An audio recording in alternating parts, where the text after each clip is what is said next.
आज हम 31वां अध्याय पढ़ने जा रहे हैं। जय गुरु जी, शुक्राना गुरु जी। ओम नमः शिवाय शिव जी सदाशय। ओम नमः शिवाय गुरु जी सदाशय। ओम नमः शिवाय शिव जी सदाशय। ओम नमः शिवाय गुरु जी। विष्णु सहित देवताओं द्वारा शंखचूड़ वध के लिए शिव जी का आश्वासन।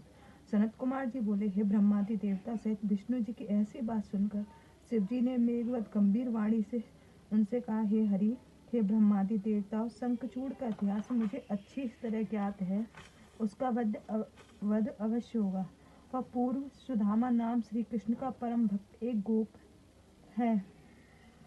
श्री कृष्ण ने तो मेरी आज्ञा से अब परम रम्य गोलोक में वास करते हैं। वह राधा के साप से भारत में राक्षस होकर राज्य कर रहा है। वह देवद्रोही तो है, परंतु धर्म में बड़ा विचक्षण है। परंतु तुम्हें इससे क्या है? मेरे शासन में तुम्हें किसी बात की क्या चिंता करनी चाहिए। भगवान शंकर ने ऐसा ही कह रहे थे कि उसी समय विष्णु जी की अनुकूलता के लिए राधिका और पार्षदों के साथ कृष्ण जी वहां उपस्थित हुए। शिव जी की आज्ञा से उनके सभी बैठे। फिर श्री कृष्ण ने शिव जी के अनुकूलता के लिए मनोहरणी हारणी स्तुति की और कहा, हे गौरीश, अब हम सब आपसे ही सनात हैं। मैं जो अपनों को सर्वोपरि मानकर विहार करता था, उसका फल मुझे मिला है। आज मैं अपनी स्त्री सहित शापित हूँ। मेरा श्रेष्ठ पार्षद सुदामा नामक गोप भी राधा के शाप से दानवी योनि को प्राप्त हुआ है। अस्तु हे परमेश्वर, हम पर प्रसन्न हो हमारा शापोद्धार कीजिए। हम आपकी शरण में हमारी रक्षा कीजिए। जब ऐसा कह राधिका सहित कृष्ण जी चुप हो गए तो शरणागत वत्स शंकर जी ने प्रसन्न होकर संतोष देते हुए कहा, हे गोपीनाथ कृष्ण, भय त्यागो, सुखी हो जाओ। यह सब कुछ मुझे अनुग्रहकर्ता का ही किया हुआ। आगे चलकर तुम्हारा कल्याण होगा। तुम अपने अधिकार व सावधानी से स्थित रहो। 12 कल्प में तरुणी राधा के शाप से भोग कर फिर तुम अपने धाम को प्राप्त होगे।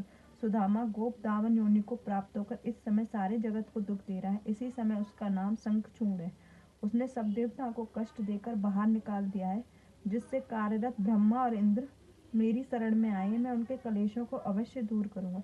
श्री कृष्ण जी ऐसा कहकर शिव जी ने ब्रह्मा और विष्णु से कहा कि अब तुम दोनों देवता शीघ्र ही यहाँ से जाकर देवताओं को समझाओ। मेरा पूर्ण रूप कैलाश पर विराजमान है और इससे तथा तुम में कुछ अंतर नहीं है। जो हम दोनों का भेद करेगा वह कष्ट पाएगा। फिर तो राधा सहित कृष्ण तथा विष्णु और ब्रह्मा भय रहित तथा आनंद ही वो शीघ्र अपने अपने स्थान को लौट गए। सब देवता स्तुति करने लगे। शिव जी ने हंसकर कहा, तुम सब देवताओं अपने स्थान को जाओ, मैं शंकर को अवश्य मारूंगा। शंकर ने इस वाणी को देवताओं को शंकर को चूड़ को मारा समझा। वे प्रश्नों अपने स्थान को लौट गए। इति शिव महापुराण पंचम युद्ध खंड का 31वां अध्याय समाप्त। जय गुरु जी, शुक्राना गुरु जी।